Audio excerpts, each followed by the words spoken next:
Welcome everyone to the first day of the Viticulture Field Week. We're doing it online this year, like a lot of our programming. So we're happy to have you join us today. We're going to talk a little bit today about plant disease. But first, let's go through the, remember that MSU is open to all people without regard to race, color, national origin, sex, gender, gender identity, religion, age, height, weight, disability, political beliefs, sexual orientation, marital status, family status, or veteran status. I'm only going to read that once. So here on the webinar today, it's beginning now at noon. If you have any problems with your audio or with the Zoom itself, please send us a message through the chat. Renee is on our webinar today to help out with any of those kinds of things. If you have a question for me or for the speaker today, Tim Miles, please put that in the question and answer box. So we can't see you, we can't hear you. And if you have any other problems, issues, you can call the Distance Learning Help Desk. Their number is here, or you can find them on the internet. So the schedule for this week, today we're doing a late season disease management in grapes. Timothy Miles, our resident disease expert, is going to give that presentation. I'm hosting today. Tomorrow, Paolo Sabatini will be talking about canopy management, and our new viticulture educator up in the Northwest Station, Esmail, will be hosting that. So excited to get him out and into these presentations. Wednesday is on weeds from Sushila. We'll give that presentation. Thursday is our insect day. And then Friday, I'll be talking about rootstocks, which is something I haven't had the opportunity to talk about yet this year. So I'm excited about that. So these, each day this week, this runs from 12 to 12:45. So thank you for sharing your lunchtime with us. Other housekeeping things, these sessions are being recorded, so they'll be available upon request. When you leave this webinar, a survey will be opened immediately after the session. So please fill that out. That helps us know if we're doing a good job or not. So be honest, these are anonymous, so you should be protected. There aren't any RUP credits for this, this series. They're pretty short. If you have an opinion on that, of course, you can put that in the survey. The other thing I wanted to mention is the Small Fruits and Hops Survey is ongoing. That's through the Michigan State Horticultural Society and NASS. And if you have that survey, you haven't filled it out, please do return that, because that helps us understand research needs in these crops. And those help with securing grant funding, making planting decisions, and developing marketing programs for all of those things. So in the field, so I'm just going to talk a little bit about me and give an opportunity to do that, and then we'll move on to Tim. So I am the viticulture production specialist at the Southwest Station. I do research and extension.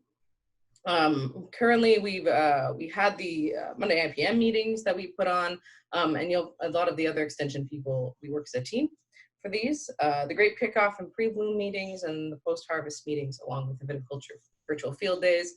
I have a hand in putting these together, along with the Southwest Fruit Report and the Grape Survey.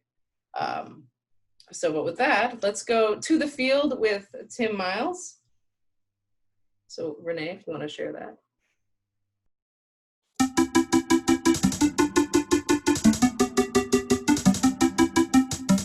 Hi everybody, my name's Tim Miles. I'm an assistant professor of plant pathology at Michigan State University, and for part of my job I focus on grape diseases. So here we're standing in the Lewis Arboretum on MSU's campus, and we're looking at some of the several diseases that we have of grapes. We study these diseases a lot throughout the state, doing fungicide efficacy trials, looking for fungicide resistance. Right here behind me on this cluster, this white sporulation is actually downy mildew of grapes. And it's a disease we focus on, and we are currently starting a spore trapping project in the lab where we will trap coming from these white clusters you see right here. So this is another disease that we study in the Small Fruit and Hop Pathology Laboratory. This is a disease called black rot that occurs on grapes around this time of year. It happened a few weeks before, but a lot of in the lab what we focus on is fungicide efficacy trials to try to control this disease early in the season and around bloom in grapes. So like the other diseases that we've looked at, this is powdery mildew of grape. Powdery mildew of grapes is probably one of the most important diseases of grapes worldwide. It affects both dry production areas like you'd see in California, as well as areas like this in Michigan. It's this white, somewhat hard to see sporulation that you see on the leaves. And in our laboratory, like the other diseases, we do study fungicide efficacy and what products control this disease. But a little bit more than that, we're interested in studying fungicide resistance. So over time, if you keep applying the same products to control the diseases, the fungi have the ability to become resistant to several of the known and most efficacious products. So what we're doing in the laboratory is trying to get a sense of how much of the powdery mildew populations in Michigan and throughout the country are resistant to powdery mildew. It's part of a collaborative grant that I'm a part of at Washington State University called FRAME, trying to get a sense of how bad fungicide resistance is and develop new strategies to control the disease in the face of fungicide resistance.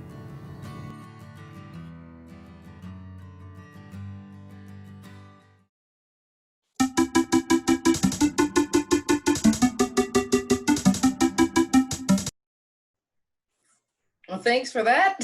So he's not actually in the field, but that's the best we can do for this field day. So Tim, if you want to share your screen, we'll get to the presentation. Hi everybody, I'm going to turn off my video just for bandwidth reasons. I'm actually at the Trevor Nichols Research Station right now, so just 1 second. So Catherine kind of approached me to talk about some late season diseases that you might see in Michigan, and kind of that video went through some of those. So with that, I'll just kind of start going through some of the different late season. Just for information, this is the Clarksville Research Center, and this is a juice grape block that we have of Niagara's that we do a lot of research in over several years.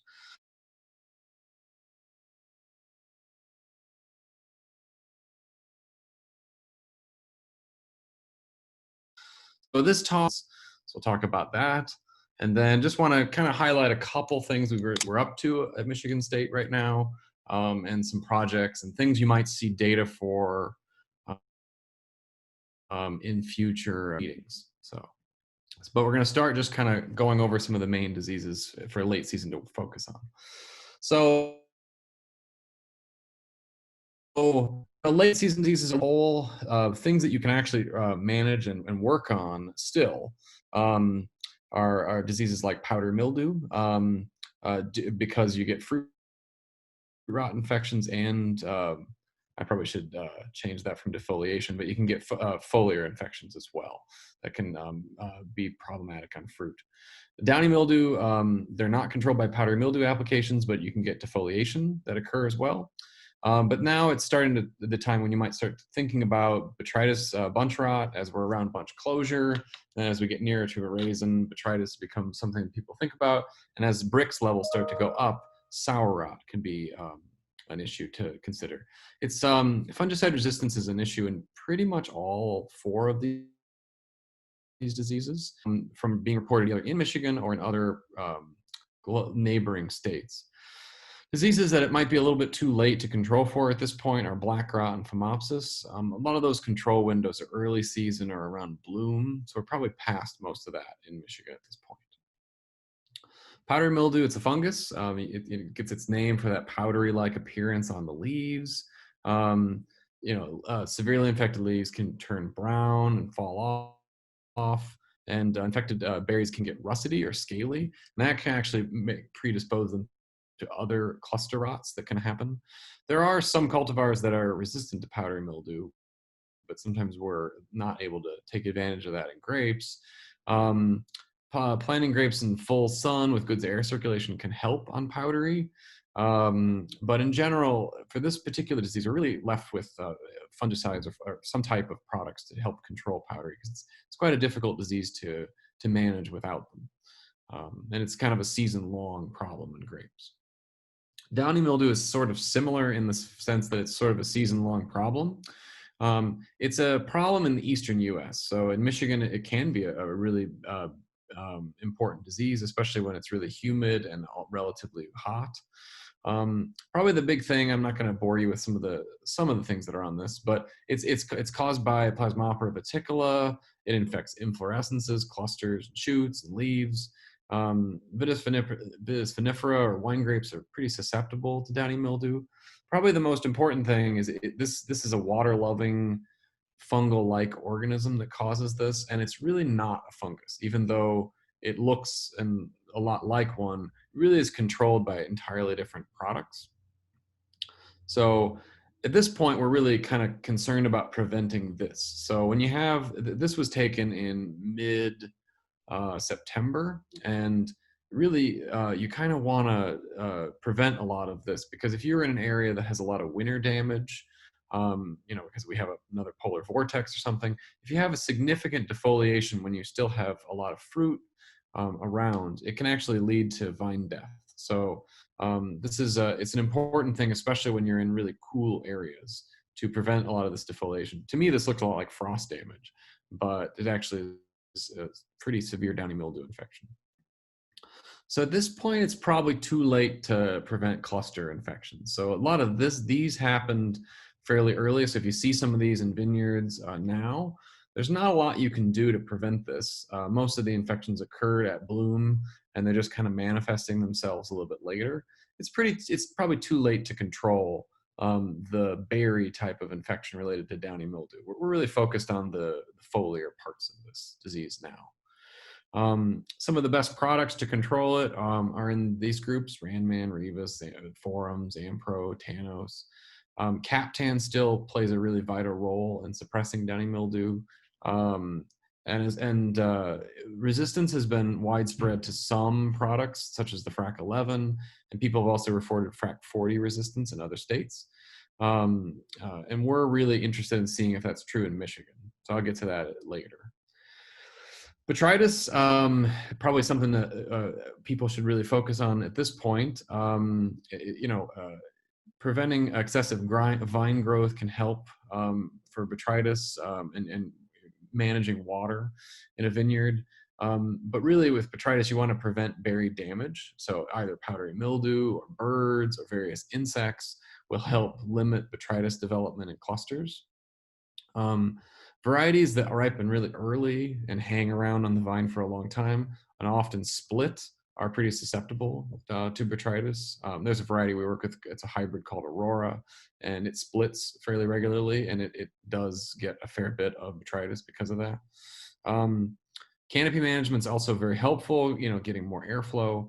But again, sometimes synthetic fungicides are pretty critical, and some of the best products are in FRAC 2, 7, 9, 11, 12, and 17. And I'll talk a little bit about botrytis a little bit more. I want to say, if you're really interested in botrytis or have had issues in the past, there's a new managing botrytis fact sheet that's available through MSU Extension. And this is part of a series that the whole grape team is trying to work on to add new diseases and new grape-related issues for Michigan, Michigan specifically. And this kind of gives some general ideas on how to manage botrytis. It's a bit more than you'd find in like the fruit management guide. Sour rot's a little different. It's controlled by yeasts and bacteria, and berries don't become susceptible until they get pretty ripe. So around 14, 15 bricks is where you start to see sour rot start to manifest itself. The warmer the temperatures and the more humid, usually the more favorable it is for botrytis. And anything that causes damage to clusters can really drive sour rot infection. So that's a picture over there of some yellow jackets feeding on clusters and going from one berry to the next, and that'll certainly cause that damage that will manifest sour rot farther in a vineyard. And later in time, you'll actually see a lot of fruit flies that will surround this cluster.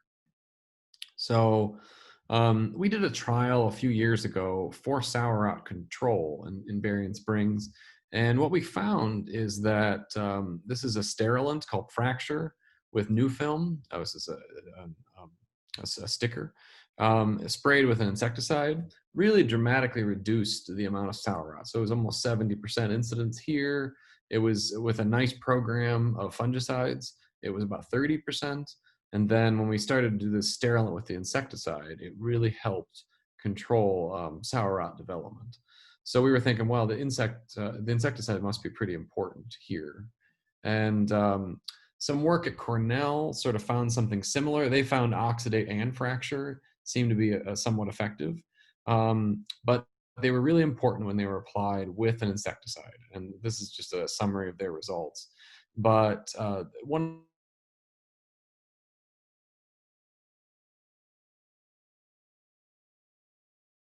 of the things they found is that mode had some resistance found in New York in Drosophila. So they were kind of concerned that this might not be a completely stable way to control sour rot if there's been some resistance that's been reported. So as part of a Michigan Craft Beverage Council project, we're kind of investigating sour rot control. It's a collaborative project with Dr. Rufus Isaacs. And the main goal is to investigate alternative combinations for fungicide and insecticides. So we're looking at fracture, oxidate, JetAg, switch, or pristine, and are trying basically various types of insecticides and various types of fungicides to see if that will help. And I just kind of wanted to give a shout out to the Craft Beverage Council and thanks for funding them for that. And then we hope to have some results this winter that will kind of touch on this sour rot issue. So that's kind of my late season disease focus. And then I just kind of wanted to give a little bit of an update on my program and update on fungicide resistance. So far in the lab, we've been really looking at powdery mildew and FRAC 11 fungicide resistance, but we've also investigated botrytis, fruit, bunch rot, and resistance throughout the state. So I've shown these slides a few times, but I figured I could show them real quick here. So FRAC 11 fungicides for powdery mildew really encompass these various active ingredients or these products over here. So it's quite a few products that are labeled for the FRAC 11 for powdery mildew control. So it's a pretty important group. And we've done a survey for 2 years. We're trying to do a survey this year. If you're interested, you can contact me or Nancy Sharma. She's my graduate student. And what we did in 2019, this is sort of what we found. So we surveyed several vineyards throughout the state. And basically, if you see red circles here, that's the amount of resistance we detected out of the percentage of samples. And this is a table of that. So in most of the places where we actively grow a lot of grapes, we had nearly 100% resistance to FRAC 11 products or fungicides at the time that we sampled. So we sort of feel like there's quite a bit of reason to be cautious with FRAC 11 products for powdery mildew control based on some of this data. So I'm a part of a big national group that's studying fungicide resistance in powdery mildew, and we found it to be pretty abundant in Michigan in 2018 and in 2019. We're investigating other modes of action. In particular, we're looking at FRAC 7 and 13, which is some of the Luna products would be in FRAC 7, and Quintec would be in 13. But just because we're finding a lot of resistance, I want to say that it doesn't necessarily equate to a control failure. Therefore, we really need more research to understand how detecting resistance is really going to influence that management. But this project stands for Fungicide Resistance Assessment, Mitigation, and Extension. And it's a big team of grape researchers throughout the country that's trying to understand resistance in vineyards. So there's a lot of collaborating universities that work on it.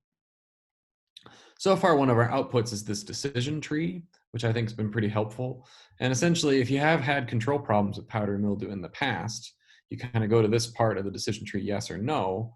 And then if you get a test ran either by me, if you want to participate, or there are some private labs now that offer this test, primarily in California, but we're hoping to offer this soon at Michigan State. You essentially can go to these different decision bullets, and then this will help guide you whether you want to use a FRAC 11 product or not. And we're hoping to have this sort of decision management tools down the road when you start thinking about choosing certain fungicides. So if you're curious about this project, we're hoping to expand it a bit more. If you're curious about this project, it's ran at Washington State University. This is the link. I will share the link in the chat window a little bit later near the end of my presentation if you want to copy and paste it. But you can find different resources about fungicide resistance and so forth just by going to that website. Another project we've looked at, it's a bit more local, but also is somewhat attached to the frame project, is looking at botrytis. And we had a collection from 2014 and a collection from 2018 that we collected throughout the state. And I know it's a bit backwards here, but resistance is blue in this case and sensitive is red. I didn't have time to fix that. But essentially, there was a lot of resistance to some specific modes of action. So this is boscalid, which is a component of pristine, pyrocastrobin, which is a component of that as well. Phenhexamide is elevate, essentially. Iprodone is Rovrol. And I've put those products down here just if you're not familiar with the active ingredients. They're mostly correlating above the part of the table that they go with. So you can see Pristine and Luna Experience would be kind of in FRAC 7. It's a bit confusing here, but essentially you can kind of see that there's quite a bit of resistance to boscalid and pyrocastrobin. But probably the more concerning thing is there's an increase of phenhexamide resistance, which would be part of Elevate, which I think has always been a pretty good late season spray right around bunch closure. It's very botrytis specific product. But then so Rovrol as well falls into that kind of category. It's something you'd apply really just for botrytis. And like Switch is cyprodinil plus fludioxonil. So you can see we kind of found quite a bit of resistance when we looked at it. So that's sort of the output of some of that research. So we tested 8 different fungicides from 2014 to 2018. We found multiple fungicide resistance in many isolates. Some isolates were resistant to 5 or even 6 modes of action. Didn't show some of that data. But like powdery mildew, we really need additional research and to understand how this should modify management practice, knowing that there is quite a bit of resistance in vineyards. And good cultural practices that promote good air circulation and managing the canopy, such as leaf pulling and other things, are also pretty important. And I think that fact sheet that I showed earlier for botrytis also will give a few of these ideas. But when you have botrytis and you have splitting berries, it's really you kind of see how this berry had split, and botrytis is sporulating right in the middle. You really want to prevent the splitting more so than anything. Okay, there are, not that all hope is lost with some of these diseases and how much resistance we have. We have some new modes of action that are being labeled in grapes, and we've done trials on these. That's kind of why I'm showing them. Mirabis Prime is a new product. It's a 12 and a 7 mixture, kind of an interesting mix that's usually not together. That's worked well in one of our trials. This is a product we've been working on for a long time called Lifeguard for the past 3 or 4 years. And that is a biological, but it's kind of different. It's an SAR product, and that activates resistance in the plant. And that has shown some pretty good efficacy on the mildews, the downy and the powdery. Sevia is a new FRAC 3 material that's labeled in grapes. And we've tested it in vineyards that have quite a bit of FRAC 3 resistance, and it's held up pretty well. And we've tested that one for a few years too, so that one looks quite promising. That's a new fungicide. This is Stargus. This is a biological as well. This one's a little different from Lifeguard. This one's more of a biofungicide, so it's kind of more of a contact product, and we've had good results with that one as well. And then there's a new one called Gatton, and Gatton is primarily a powdery mildew product. It's similar to different mode of action, but similar to the way you might think of Vivondo or Torino or Quintec, but it's a new mode of action that's really specialist for grape powdery mildew. Okay, I just wanted to, it's a field day, and I figured it might be worthwhile just talking about field projects that we have and various people that are involved in our pathology grape team at Michigan State. So one of the big projects, even amongst COVID, we were able to plant 2 vineyards. We use the Clarksville Research Center quite a bit, and we have several plantings. In this photo, there's a Chardonnay spot here where we do a lot of powdery mildew trials. And then there's 2 Niagara vineyards, and then a little farther, some more Vignole, and then finally some Concord. But we've always wanted to plant some more grapes for us to do more pathology-related work there. So this year we finally decided to do it, or we had planned doing it the year before. So we worked the field up, and that's what the field looked like in May. And then we installed posts, and we planted vines and grow tubes and trellised it. And I think it looks quite nice. This is a Chardonnay block, so the hope of this is to do powdery mildew efficacy work in the future. And this is vignoles, and this is kind of destined for sour rot research down the road once the vines get larger, because this is a tight clustered variety and does get a fair bit of sour rot. And this is just a close-up. This is a Chardonnay. They're finally growing out of their grow tubes, and some of our vignoles. So I know it's a field day, so I figured I'd show off something from the field. And these were taken about last week. So other projects, I want to mention some of the students in the lab, or people in the lab that are working on grapes. This is a bit of a snapshot. If you have participated in the powdery mildew work that we've been doing, that's been ran by my graduate student, Nancy Sharma. She's in her second year now. And if you want to participate in that survey, I'm going to put it in the chat window at the bottom. Hopefully it'll stay for a minute. One thing, I have a postdoctoral researcher, Dr. Marie V. Cole, in the lab, and she is studying how Quintec resistance works. So there are some evidence of Quintec, which is FRAC 13 resistance in powdery mildew, and she's trying to understand the genetic reasons why an isolate would become resistant to Quintec. So unlike with FRAC 11, I feel like we've kind of the resistance is already near 100%. With Quintec, we sporadically get resistant isolates, but we haven't really figured out how resistance really works. So she's kind of doing some underlying genetic aspects, but a bit more of a laboratory research project. But she's doing a really great job, and that's what this data slide looks like over here. This figure. I have a new student that's in the laboratory. She's a first-year graduate student named Lexi Hedger, and I think in the video this is her right here. And we're going to do a spore trapping project looking at downy mildew. But the goal is to also look for some downy mildew fungicide resistance that we have. And that's going to be a collaborative project with Katie Gold, Dr. Katie Gold out in Cornell. She's a new pathologist at Cornell. So it should be pretty exciting. But I kind of whizzed through my presentation pretty quick, but there is quite a bit of people who've helped me so far establish a team. This isn't not just all grapes right here, but this is the picture of my lab from last summer. We haven't been able to get this picture recently because of COVID, but this is us happily during the summer. And there are a lot of people who've offered funding for our lab, or we've received funding from, and various support. So this is just an acknowledgement to that. And worked very closely with some of our MSU collaborators, Rufus Isaacs, Catherine, should put Mike Rinke, different people up here that have really helped our program work. Laura actually has launched, Laura Miles has launched a really nice trunk disease service for looking at diseases as well as viruses. So if I didn't talk about that today, but that's a really good service, I think, for the grape industry.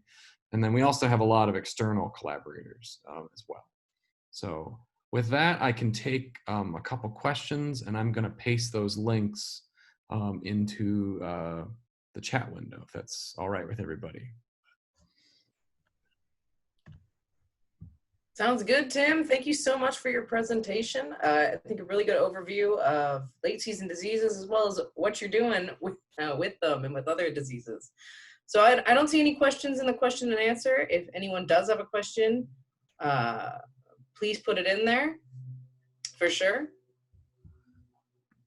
So anybody have any questions? One question looks like from E. Kempler. Do you ever do any early season disease webinars? And I don't know that, well, we did do a kickoff. Catherine, I don't know if you want to answer that one. Might be. Yeah.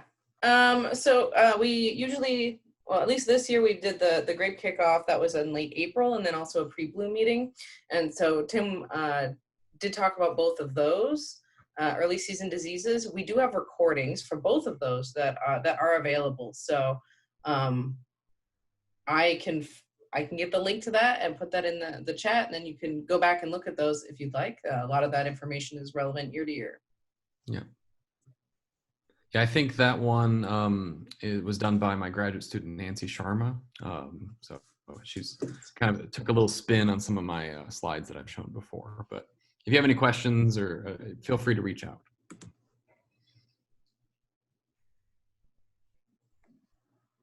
Okay, suggestions to avoid getting fungicides on bees.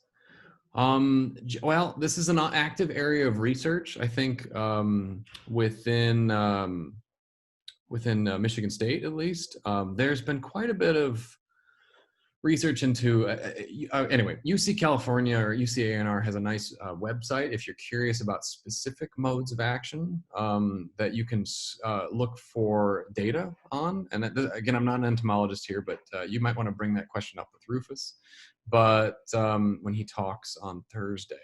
But they do have a database where they've looked at like mortality related to various fungicides. And generally speaking, people are usually, the synergistic effects of pesticides are something to be avoided. When you mix an insecticide with a fungicide, or a fungicide with something else that can be worse for the bees. Generally speaking, I give this mostly to blueberry growers, but I think generally speaking, applying fungicides later and applying fungicides not directly to hives obviously is important. So at night applications, we believe should be effective. But probably if there is one group to point at that people might want to consider is the FRAC3 fungicides. So generally speaking, people have found more mortality and more toxicity with the sterol, the SIs or the DMIs or the FRAC3s. So that's probably the main group that if you're really concerned about bees, maybe try to plan applications if you do want to use FRAC3s still when bees are not around for those, or avoid using them if you're worried about bees. Okay, so I've put the links to both the grape kickoff meeting and the grape pre-bloom meeting into the chat. So if those are the links for those, you can access all, I should be able to access all of our videos. Would anybody like me to discuss any other disease-related issues? I could have kept it in there, but I probably whizzed through it too fast. But I don't know. I feel like because we're getting later in the season, trunk diseases, crown gall, viruses are probably not the main focus at this point. Yeah. So. Yeah, we have a question about, do the early season webinars cover black rot? I believe they do. Yeah, we talk about black rot. They do cover black rot. So, yeah.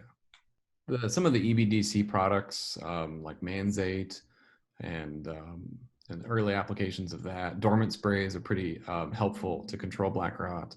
And then that bloom spray is quite critical for black rot as well. So hopefully that's what I said in the webinar and more. I'm pretty sure that's what you said, Tim. And there's cultural practices too, such as removing mummies and things like that. Okay. Right. Yeah. No, we got some more questions. William Harrison, thank you. Yes, the weekly IPM updates. Those also have some early season information. I didn't see it. I'm not scrolling. That's true. Yeah, no, I realized I had to scroll. Whoops. Oh, there's a bunch. Okay. Wow. Okay. So you got plenty. There's plenty to ask. Okay. This has been a good dry growing season in Southeast Michigan. Any over-the-counter spray products for small tank sprayers in a half an acre, such as Bordeaux mixture, Agrifos so far. Any recommendations for next to spray? For small, generally speaking, this might be a banner year for powdery mildew. It's the right type of growing conditions for powdery mildew in the state.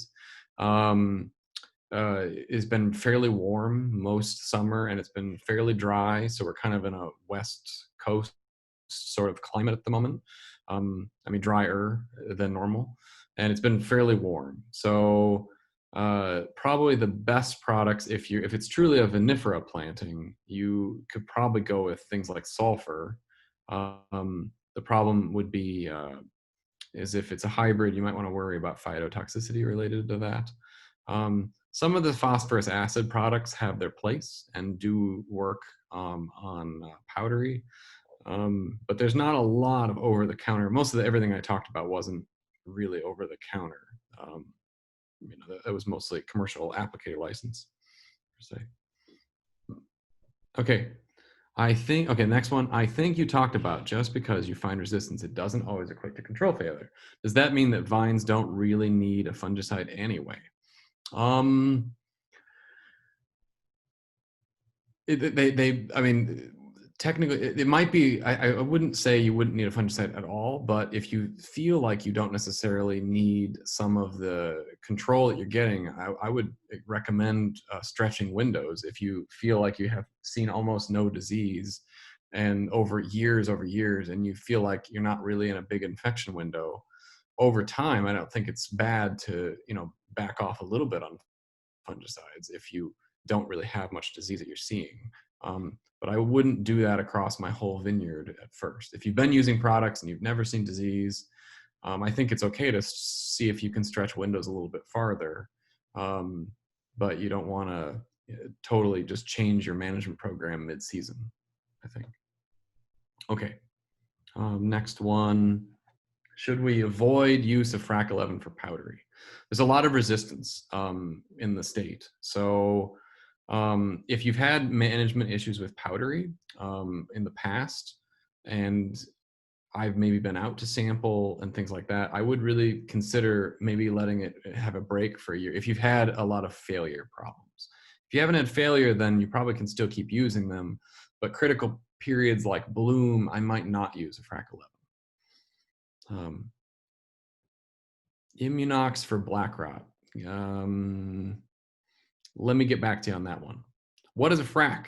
No, it's not a dumb question. So it's the Fungicide Resistance Action Committee. So it's a group of companies, researchers throughout the world that are trying to prevent the development of fungicide resistance. And it's a huge table. What they do is they rank products by how they work and how they work at a very fundamental level. So it's to try to group them so you're not constantly applying the same mode of action repeatedly. Suggestion for organic. You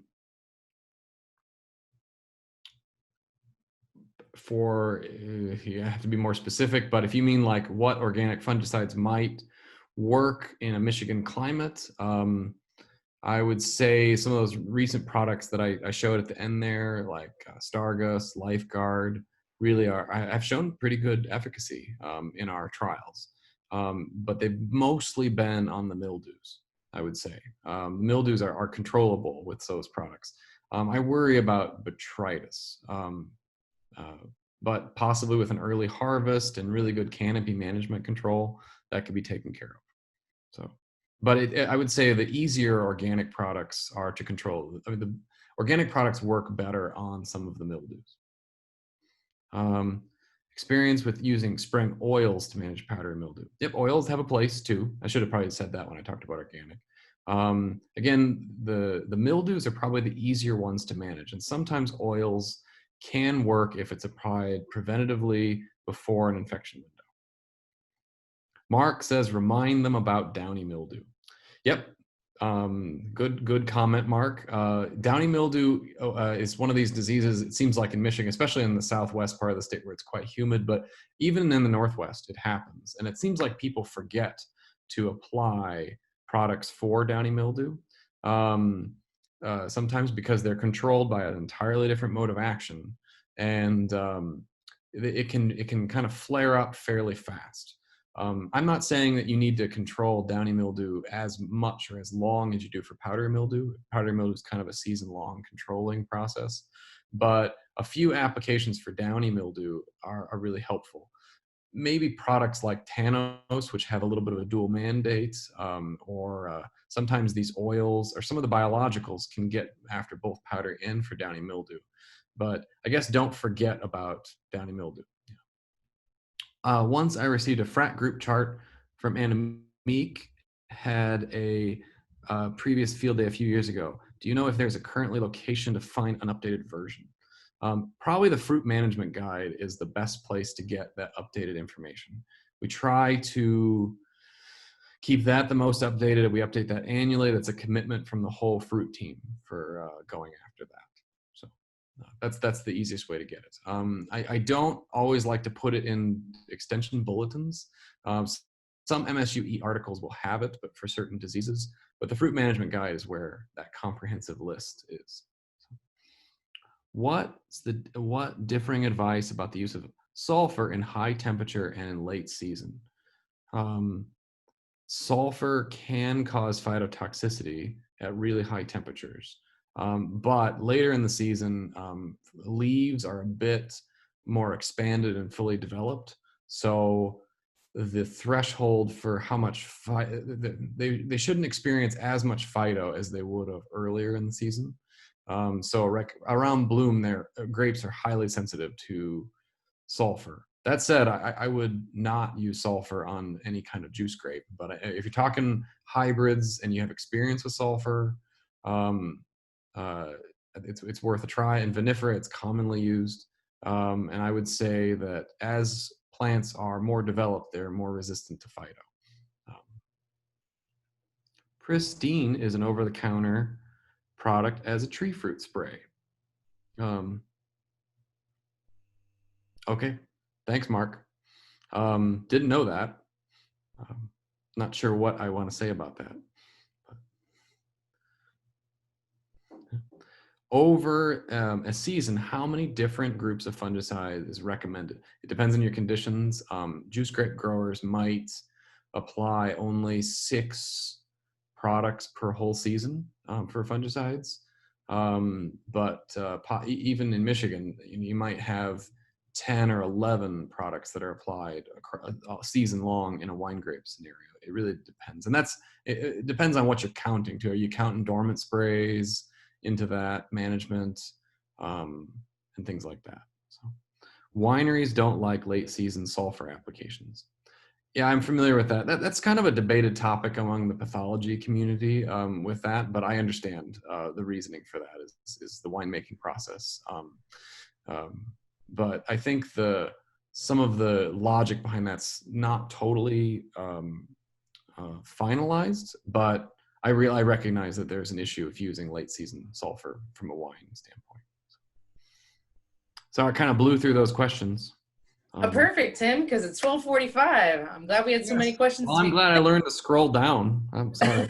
Sorry if we were like looking for time and people were still asking questions. So. Well, thank you so much, Tim, for speaking with us today. Really appreciate it. And thank you, everybody, for coming. Please join us again tomorrow. Paolo Sabatini will be talking about canopy management. So that'll be a really great presentation. So thank you, everybody, and have a nice rest of your day.